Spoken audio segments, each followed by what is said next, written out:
Yo, what's up? This your boy M Breezy back at it again, man, like I always do around this time. What's up, Cowboy Nation? What's up, YouTube? Hey, man, before we get started with this video for today, man, hit that subscribe button, hit that like button, share the video, man. Let's continue to help the channel grow, and I appreciate you guys for tuning in. So let's get on with the show, man. Today, I ran across another clip, man. You know, somebody that's not afraid to tell the truth about Dak Prescott, because, you know, it's a lot of people out there riding the coattail for Dak Prescott, and they're not being honest, you know. But this guy, he's always honest. You know, he's not afraid to tell you how you feel.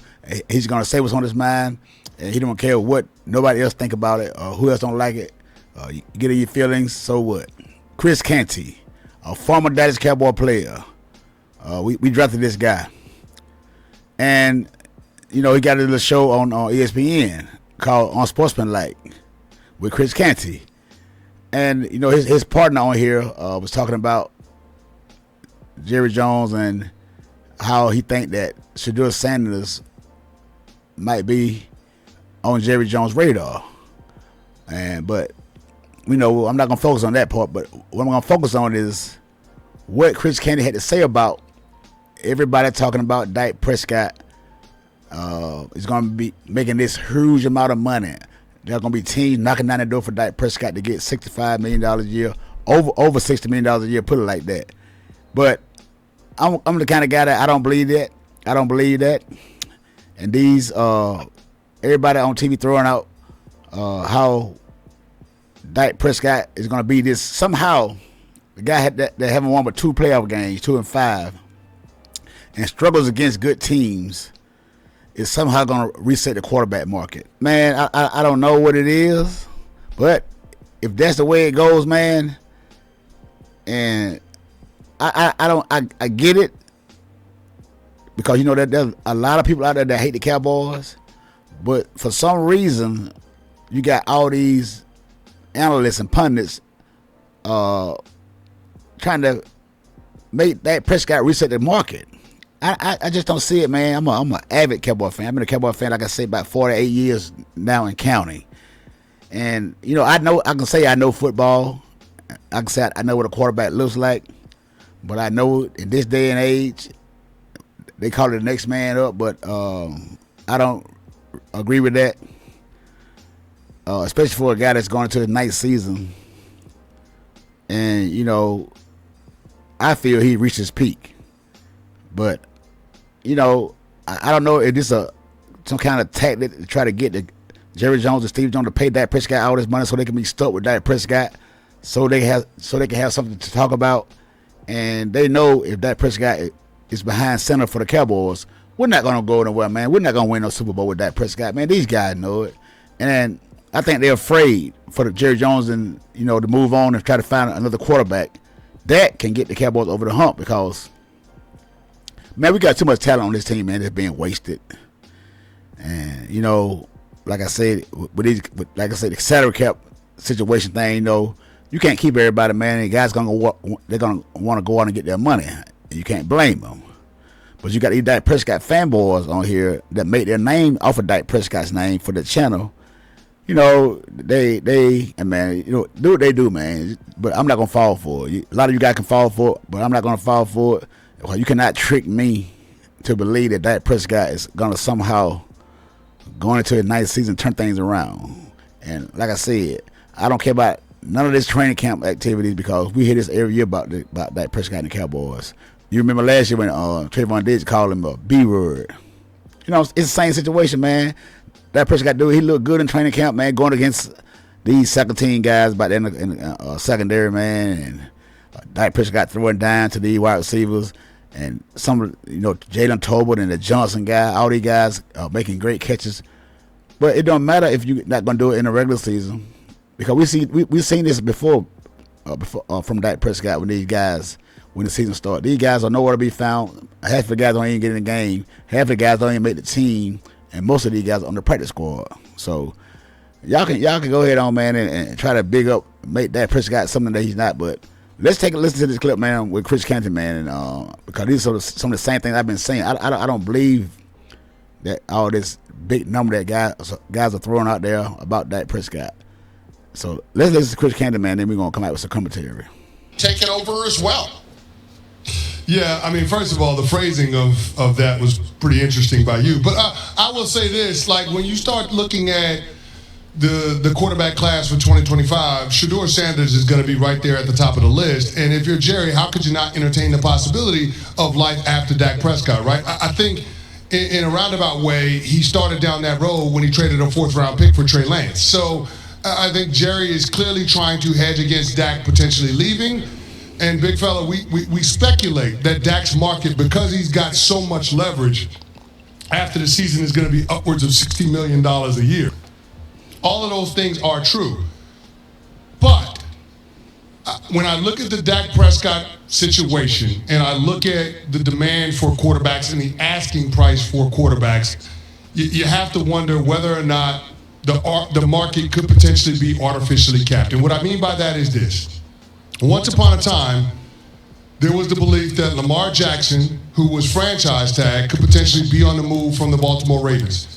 Right? And in the wake of the Deshaun Watson deal, knowing, what he was able to get in the way of guaranteed money, there was some thought that there would be a team out there that would give up 2 first-round draft picks and pay Lamar Jackson what he was looking for, just because we're talking about an MVP quarterback that was 25 years old. That didn't happen.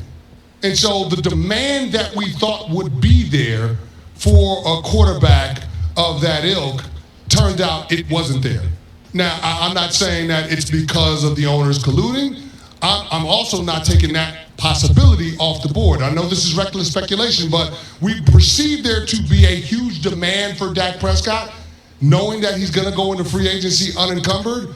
I would just caution folks when it comes to what the market could potentially be for Dak, knowing how expensive that deal is going to be. I would caution folks to maybe pump the brakes on that just a little bit. Maybe it might not be as robust as we all believe it to be. Based on its merits, it absolutely should be a situation where Dak Prescott gets $60 million a year plus. I'm just not ready to say that that's going to happen, that it's a fait accompli, just because I know that's not necessarily how the NFL owners always operate. Okay.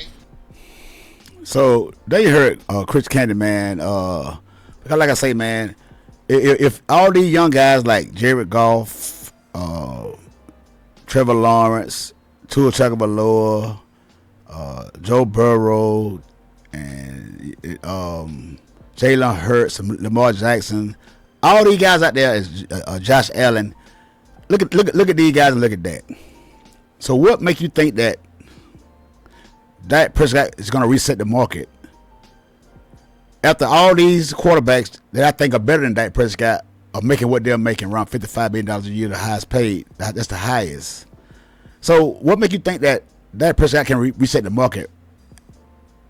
And with Dak Prescott, the way he looked, man, when it really matters the most. I'm just saying, take the Dak Prescott fandom away. Would you, if you ran a team, pay Dak Prescott after the way he looks through his career by not beating teams with winning records compared to teams that were losing records when he shows out on, and everybody get hyped because Dak Prescott putting up these numbers against mediocre teams? Now I get it, they're all NFL teams and they're all pros, but when the game on the line, could you really trust Dak Prescott? Now, if a team that's out there that's going to willing to be pay Dak Prescott that amount of money, nah, I don't see it. But the team is not going to win. They just want a quarterback that's like Dak Prescott, because he's a quarterback for the Dallas Cowboys, and his name is buzzing, and all this, that, and the third, and he's a hot commodity, and they know people are going to be tuning in to see what this guy going to do. But if any franchise make that decision to give Dak Prescott that money, man, good luck with you, because that's going to be the worst decision that anyone can make. Now, you can call me a hater all you want to. Like I said, I'm an avid Cowboy fan. I've been one of my whole life. And Dak Prescott don't move the needle for me. He don't move the needle, man. I'm just being real. And, I'm and objective Cowboy fan. Unlike some other people, because this is my opinion, man. I'm just calling like I see it. And if you don't like it, man, hey, go to the other channel where they tell you what you want to hear, man. Because, they want the views, man. They want to subscribe. They don't want y'all to leave, man. They want y'all to stay there, tune in, man. So, hey, do what you want, man. But I hope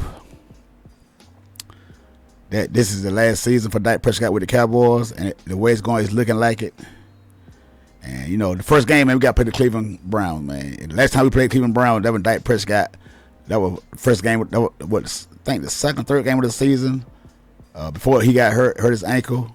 We was we was behind 41-3 to Baker Mayfield led Cleveland Browns. The last time we played those guys, we was down 41-3. With Dak Prescott, everybody saying that Dak Prescott might be putting up these historical numbers because they was garbage yards coming back.